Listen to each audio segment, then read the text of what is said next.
Masih belum bersemangat? Daun salam buang mangga. Yang daun salam semoga masuk surga. Amin. Assalamualaikum warahmatullahi wabarakatuh.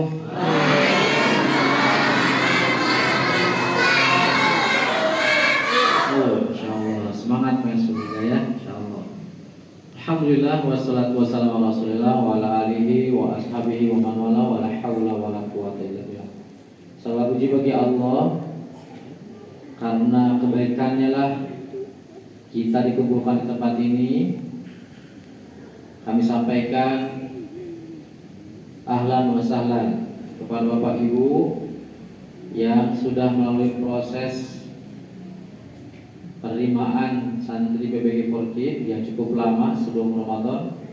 Kami mohon maaf karena agak sedikit terlambat, karena banyak yang daftar melebihi kuota kita sebetulnya.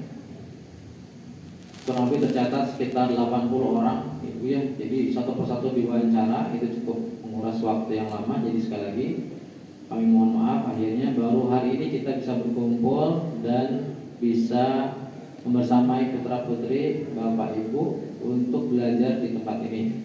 Sekali lagi segala puji bagi Allah. Kemudian tak lupa salam serta salawat semoga terlimpah ruah kepada Junjungan alam Nabi Muhammad sallallahu alaihi wasallam, kepada para keluarga beliau, para keturunan beliau, dan sahabat-sahabat yang masya Allah menginspirasi kita semua sehingga kita pengen berbuat sesuatu untuk agama ini dan untuk negeri ini, insya Allah.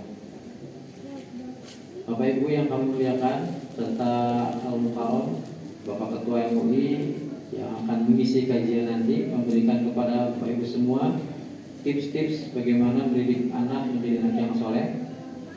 Kenapa Bapak Ibu harus punya anak yang soleh? Karena kita semua pasti akan mati. Apa hubungannya mati sama anak soleh? Nah, maka Rasulullah sallallahu alaihi wasallam bersabda, "Idza mata ibnu Adam," ketika anak Adam meninggal dunia, berarti kita semua, termasuk Bapak Ibu, kita semua akan meninggal dunia. In kutu amalu, maka semua akan berhenti. Semua aktivitasnya berhenti, semua ketaatannya berhenti, semua kemaksiatannya berhenti, semua ladang-ladang pahala berhenti, bisnisnya berhenti, usahanya berhenti, rumah tangganya berhenti, semua berhenti, permainan-permainannya, hobi-hobi berhenti semua. Termasuk berhenti juga ibadahnya, berhenti, stop di situ. Tinggal dihitung nanti kebaikan dan keburukannya. Kalau banyak kebaikannya maka beruntunglah mereka. Fa amma man taqulat mawazinu fa huwa fi 'ishatin radiyah. Barang siapa yang berat amal baiknya, maka mereka berada di tempat-tempat yang diridhoi. Kebalikannya, kalau kita sedikit maka kita akan rumit, hidup akan sempit. Nah, maka penting sekali kita mengetahui bahwa ada amalan yang ketika seorang meninggal masih ngalir kok. Itu yang kita cari. Kenapa? Karena mungkin kita nggak tahu betapa banyak saudara-saudara kita yang sudah mendahului, padahal umurnya lebih muda. Tetangga mungkin, bahkan mungkin anak kita yang usianya lebih muda meninggal duluan. Maka Rasulullah SAW menyampaikan ada 3 perkara yang itu akan mengalir terus kebaikannya atau keburukannya, tergantung kita. Apa itu? Yang pertama adalah sedekah jariyah. Ibu menceleng infak, sedekah, wakaf itu akan ngalir kok, walaupun tubuh sudah berkalang tanah, walaupun jasad sudah dikubur, tapi terus ngalir sedekah jariyahnya. Ada gimana nggak punya harta, sedikit hartanya. Maka yang kedua, ilmu yang bermanfaat, diajarkan ilmu kita ke anak-anak kita.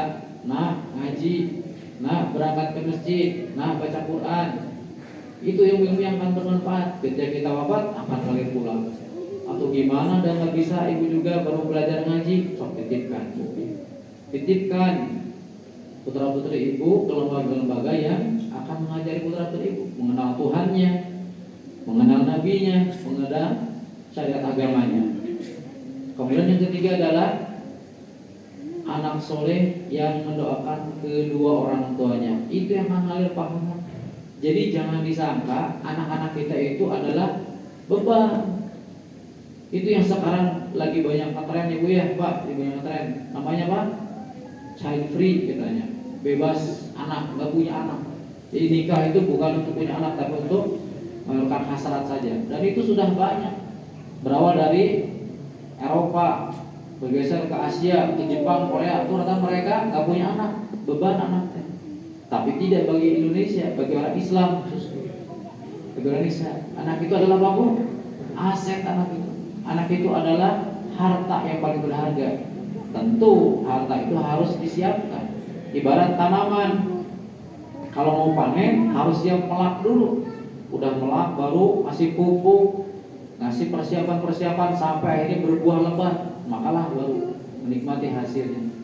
Nah sekarang pertanyaannya adalah, sudahkah kita persiapkan anak-anak kita, anak-anak yang soleh-solehah? Itu jadi pertanyaan. Itu yang akan jadi hasil panen kita.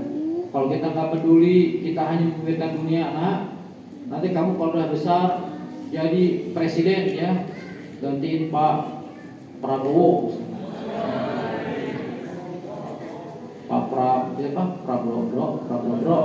Prabowo presiden gitu ya. Gantiin Pak Jokowi. Nanti kalau udah besar jadi insinyur, jadi tukang insinyur kayak Sidul, kasih Adul. Nanti kalau udah besar jadi dokter, biar bisa nyuntik orang. Nanti kalau besar TNI, nah itu semua urusan dunia, Pak, urusan dunia. Padahal kita semua sudah ditakdirkan rezeki kita, profesi kita, pasangan hidup kita udah tentukan. Nah masalahnya adalah akhirat kita. Itu yang mungkin perlu kita perbaiki. Jangan sampai kita terobsesi dunia. Nanti kamu begini, nanti biar dapat duit begini. Di awal sudah salah.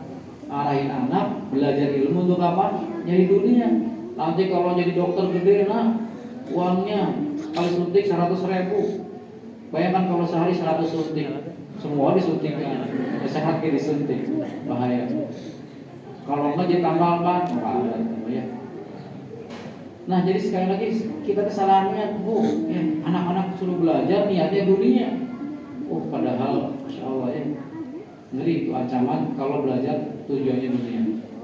Nah maka Bapak Ibu yang kami muliakan, ini sebagai sarana, alhamdulillah Pak Kiai sudah datang setelah ibunya. Ini sebagai sambutan di awal aja sama ibu beliau. Beliau sumping Pak Kiai, alhamdulillah, Muhammad. Baik banget. Atur nuhun kesulitan. Kita lihat lagi ya Bu ya. Jadi sekali lagi Bapak Ibu di tempat ini, alhamdulillah dengan izin Allah, hidayah dari Allah, Ibu nitipkan ini anak saya mau ngaji ini. Walaupun kita yakin di sini bukan tempat terbaik, Bu, masih ada tempat yang lebih baik lagi. Tapi kita berupaya untuk sama-sama berinvestasi, karena semua di sini kita pengen nyari pahala. Jadi para santri di sini, sedikit perkenalan mungkin Pak Kiai. Kita di sini kurang lebih 165 orang Bu santri. Insyaallah kalau semester berikutnya bulan Juni ada penerimaan kurang lebih 60 orang atau 70 orang. Ini sekitar 230-an. Nah, 230 santri Medina itu nanti akan masuk ke program khidmah namanya Bu. Apa itu program khidmah? Program pengabdian. Gimana cara ngabdinya? Mereka mengajar. Jadi mengajar sesama mereka, juga mengajar masyarakat. Makanya kita membuka program BBQ. Apa BBQ? Bukan barbecue. Belajar baca Quran. Ada ibu-ibu alhamdulillah dari 2020 sudah berjalan hampir 4 tahun. Masyaallah, alhamdulillah.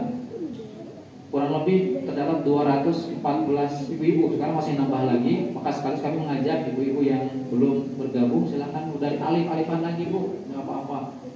Insya Allah nggak akan malu, sebab apa? Banyak yang alif lain juga sama. Jadi bareng-bareng. Nah nanti nggak kerasa tuh dalam berjalan waktu, sekarang sudah ada yang 5 juz Bu setorannya.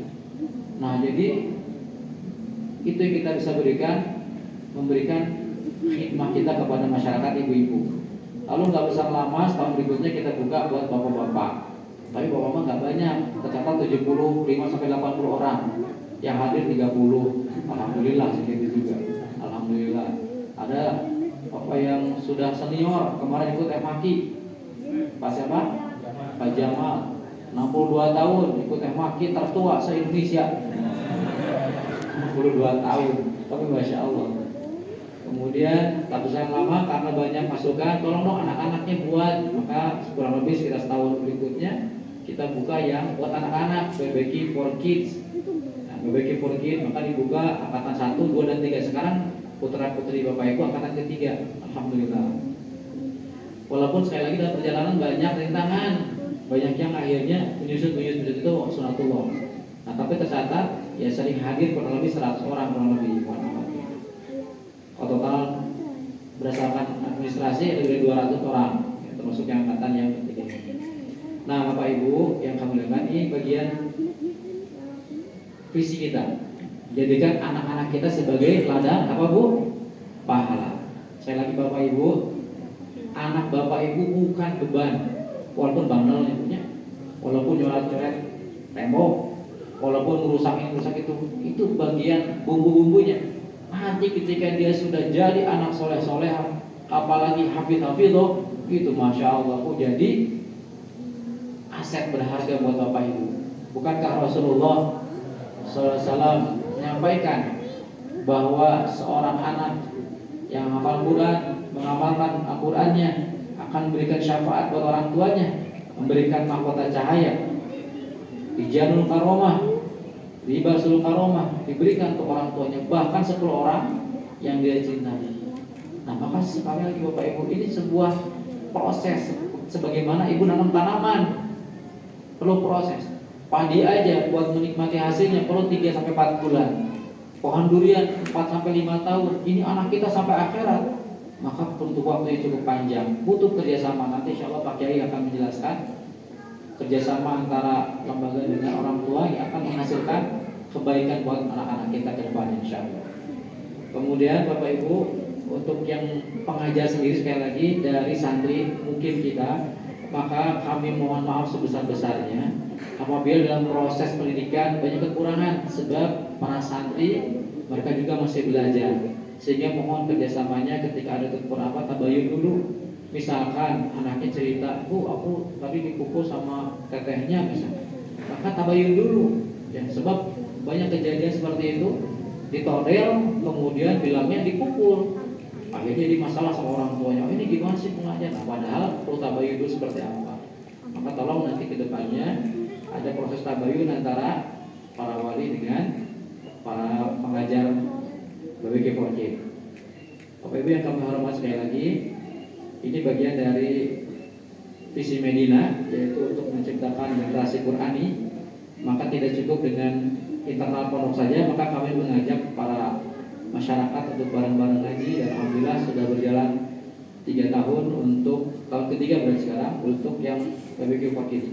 Alhamdulillah pencapaiannya ya, Masya Allah sudah ada yang beberapa juz. Walaupun sekali lagi Bapak Ibu, BBQ4K tidak hanya tahfidz Quran, khawatir nanti ada yang ini pasti penghafal belum ya. Jadi materi-materi yang disampaikan dalam BBQ4K itu beragam. Untuk putra-putri ibu ngajinya sehari ada 2 waktu, pagi dan petang. Itu pilihan. Kalau anak ibu pagi sekolah berarti ngambil yang sore. Kalau sore berarti ngambil yang pagi. Kalau pagi sore berarti ngambil yang ibu-ibu berarti. Berarti sibuk pisan itu sama anak teh. Dari pagi sampai malam sekolah, terus sekolah, gak buru tua. Baik. Nah jadi 2 waktu, pagi dan petang. Silakan pilihan. Yang penting ada konfirmasi aja, ada komunikasi. Kalau ada misalkan sakit, sampaikan teteh atau ini punten anak saya nggak bisa hadir karena sakit, misalkan sampaikan, agar tidak ada miskomunikasi di situ. Kemudian materi sampaikan beragam bu, jadi tidak hanya baca Quran terusnya langsung ini dari Medina langsung sore aja gitu, enggak ibu ya, ada proses. Apalagi di Medina cuma sejam setengah, sedangkan di luar berjam-jam, mungkin teman main sama temannya, mungkin bahasa-bahasa kasar dari temannya, kita nggak pernah tahu. Jadi jangan sampai nanti proses itu terlalu tinggi sehingga nanti ketika anaknya, nah kamu tuh udah berapa lama ngaji teh? Baru sebulan nih, udah beberapa juz? Ya, tapi udah belum. Itu menyaja udah 30 juz. Wah, terlalu berat atau kasihan. Jadi sekali lagi di awal kita sampaikan, kebanyakan BBQ4 itu lebih kepada attitude, kepada sikap, kepada akhlak. Nanti berupa apa? Kajian akidah, akhlak, ibadah, muamalah. Nah, sebagian baru baca Quran. Iqra dulu dari awal. Nanti Iqra 1, 2, 3, 4, 5, 6. Kalau sudah bagus masuk ke tahsin. Dibagusin tahsinnya, kalau udah masuk ke tahfidz. Juz 1, juz 2, juz 3, juz 4 dan begitu. Nah, kalau ternyata sudah SMP gimana? Lanjut lagi boleh. Atau mau mondok aja di Medina, alhamdulillah. Banyak juga santri BPQ Forjid ya, akhirnya mondok di Medina. Alhamdulillah. Tapi kalau nggak pun nggak apa-apa, silahkan. Anak saya pengen jadi dokter, jadi langsung dari SMP ke kuliah ke Unpad misalkan. SMP langsung ke Unpad. Oh, jenius ya. Nggak SMA dulu langsung misalkan. Ya silahkan, nggak apa-apa. Tapi pengen ngaji di Medina ya silahkan, nggak apa-apa. Ya kita terbuka sekali lagi. Yang penting lingkungan kita ini adalah lingkungan Quran insyaallah. Baik, sebelum menutup silakan ke beliau. Ada 5 hal Bu yang perlu kami sampaikan untuk keberhasilan pendidikan kita. Yang pertama, faktor orang tua. Sekali lagi ini faktor yang sangat berpengaruh berdasarkan pengalaman kita. Orang tua betul-betul berpengaruh terhadap keberhasilan kelulusan pendidikan. Orang tuanya istilahnya ngaguikeun, mengingatkan, sangat berpengaruh. Tapi kalau orang tuanya cuek, nggak peduli, anaknya pun akan seperti itu. Maka kami berharap Bapak Ibu sini, ya insya Allah kita pengen berharap selamat di akhirat semua, Ibu ya, betul Ibu ya? Pak, betul Pak, selamat di akhirat. Betul ya Pak, sepakat ya. Sepakat santri, selamat di akhirat. Nah, insya Allah. Maka jadi orang tua yang peduli, yang mengingatkan anaknya untuk bersabar, karena ketika belajar pasti banyak tantangan. Yang kedua, faktor anaknya sendiri. Nah, berhubung kayak masih kecil-kecil, diingetin aja, dianterin kalau misalkan jaraknya jauh dan sebagainya. Jangan diculkeun, ya. Simpen we, paketkeun we, COD, barang ya. Tapi tolong dibantu. Kemudian yang ketiga, faktor gurunya. Ya alhamdulillah kita di sini yang ngajarnya banyak karena saking saat ini. Tapi sekali lagi memang mohon maaf kami masih banyak kekurangan, masih belajar. Yang ketiga, yang keempat adalah sistem Ibu ya. Sistem pendidikannya seperti apa yang diajarkannya, apakah suatu tidak, itu juga menentukan keberhasilan. Dan yang kelima, yang tidak kalah penting adalah teman, lingkungan. Maka tolong nanti Bapak Ibu, sekali lagi mohon maaf banget ya, sekali lagi mohon maaf. Ketika anak di rumah, tolong perhatikan teman-temannya. Ini anak kita teh main sama siapa? Apakah ngomongnya teh kasar atau ngomongnya baik-baik? Bu perhatikan. Kalau seandainya itu katanya gaul teh sama barang dengan Bu, dia ini aja dipisahin karena sangat berpengaruh. Al-maru al-ini kholidi, begitulah Nabi SAW menyampaikan, seorang itu tergantung agama kawannya. Maka tolong nanti diperhatikan. Dan termasuk juga handphone. Kami berharap tolong Bapak Ibu anak-anaknya selama ngaji di Medina jangan bawa HP Ibu ya, karena itu akan sangat mengganggu. Nah, dirubah juga jangan. Sudah banyak penelitian anak-anak yang pegang HP, mereka cenderungnya lebih tertutup, cenderungnya tidak bisa bergaul, emosional, mudah meledak dan sebagainya. Maka tolong jadikanlah mereka sebagaimana fitrahnya. Apa itu terjadi? Main dengan teman-temannya. Kayak zaman kita dulu ya, mungkin Pak Kiai di Lempur ya, pasti Panjalu bagian. Panjalu mau itu mau main kayak gelantungan, main kareci, lompatan, itu yang sehat. Main boy-boyan, main bola, main apa lagi Pak Kiai? Main jangan-jangan, juga banyak akhwatnya. Main masak-masakan, jadi kreatif. Sekarang semua itu curug we gitu-gitu ada putar curug, putar-putar tuh ke jempol kieu muter-muter. Akhirnya yang sehat apa? Jempolnya sehat tuh gedean gitu. Gitu jadi rusak. Belum matanya jadi minus. Ya. Udah mah mending minusnya karena banyak baca. Baca HP. Baca berita. Cuma dulu mah koran, sekarang korannya di sini yang banyak berita. Nah, tapi sekarang anak-anak yang tuh di belakang pakai kacamata, itu banyak main game. Sok aku, pada dilepas, ada tetangga, banyak main game. Ya Bu ya, kira-kira anak-anak itu main game nggak Bu? Main, dia juga main. Apalagi bapaknya, wah itu mah udah ya mabar pokoknya main barat. Nah, sekarang mah saatnya kita belajar, kita perbaiki anak-anak kita mah sangatnya jangan terlalu banyak main HP. Teman-temannya tuh kayak ini ngabringnya Bu ya. Tahu lucu tuh imut-imut gaya ini mah gak gede bedanya. Yang imut-imut kecil-kecil nggak nabri pakai seragam teh set ibunya si burayak. Tahu burayak ya? Anak ikan. Nabri pakai seragam. Lucu-lucu. Bagus gitu kan juga. Indah. Nah, maka sekali lagi tolong Bapak Ibu perhatikan 5 hal ini, semoga jadi catatan kebaikan kita bahwa kita pengen punya anak yang soleh-solehah yang mendoakan kita ketika kita wafat, bahkan ketika kita sakrat anak kita yang mengakinkan. Ibu mah baca la ilaha illallah anak kita. Kemudian ketika kita wafat, anak kita yang memandikan sebagaimana dulu kita dimandi, sebagaimana dulu orang tua memandikan anak, dimandiin sama anak kita sambil doain, ya Allah ampunilah dosa ibu, sebanyak apapun dosa ibu maafkan ya Allah, karena dia sayang padaku. Sampai aku jadi penghafal Quran begini ya Allah karena asbab ibu. Kemudian setelah itu dikasih baju sebagaimana dulu kita memberikan baju kepada mereka, pakai baju sama anak kita dibajuin. Kemudian setelah itu baru disolatkan sebagaimana kita ngajarin mereka sholat. Kemudian dimakamkan, kita doakan mereka, kita dampingi mereka dengan doa-doa terbaik. Nah, maka itu kita harapkan. Udah gitu Masya Allah, udah tenang Bu, mau juga Bu ya. Udah siap Bu menikah? Belum, sudah belum jadi anak ya, Insya Allah. Nah, maka itu harapan kita sekali lagi Bapak Ibu, yuk kita luruskan niat kita bahwa kita tempat ini tidak hanya sekedar nitipkan buku ya, tapi kerjasama. Kita butuh sinergi ya, kita butuh kerjasama yang baik agar nanti tercipta anak-anak yang soleh-soleha. Kemudian anak-anak ini tuh nggak tahu 10 tahun ke depan teh Bu bisa jadi wali kota, bisa jadi gubernur, bisa jadi nanti teh ulama-ulama. Nah, mereka akan menjadikan kebaikan buat kita. Itu aja demikian Bapak Ibu yang kami muliakan, mohon agak panjang mudah-mudahan bermanfaat ya Bu ya. Semangat ya Bu. Ya selamat ya, anak-anaknya sudah diterima nih. Mudah-mudahan istiqomah, anaknya ibunya sing sabar, antar Ibu ya. Ibunya juga nanti ikut ngaji, siap ya Bu ya. Ngaji apa-apa, alif-alifan juga. Ada saya mah enggak udah Mbak ya, enggak apa-apa kan juga. Bareng-bareng nanti ngaji. Jangan lihat aduh udah biasa, aduh atas saya wawasan enggak apa-apa. Karena ada jemaah juga yang umur 81 tahun masih kuat tuh. Wah, Masya Allah luar biasa. Nah, maka sekali lagi Ibu, Bapak tolong manfaatkan sebaik mungkin lembaga di tempat ini untuk menjadikan kita menjadi orang-orang yang berbahagia di akhirat. Aku qouli hadza astaghfirullah wa lakum. Barakallahu fikum. Assalamualaikum warahmatullahi wabarakatuh.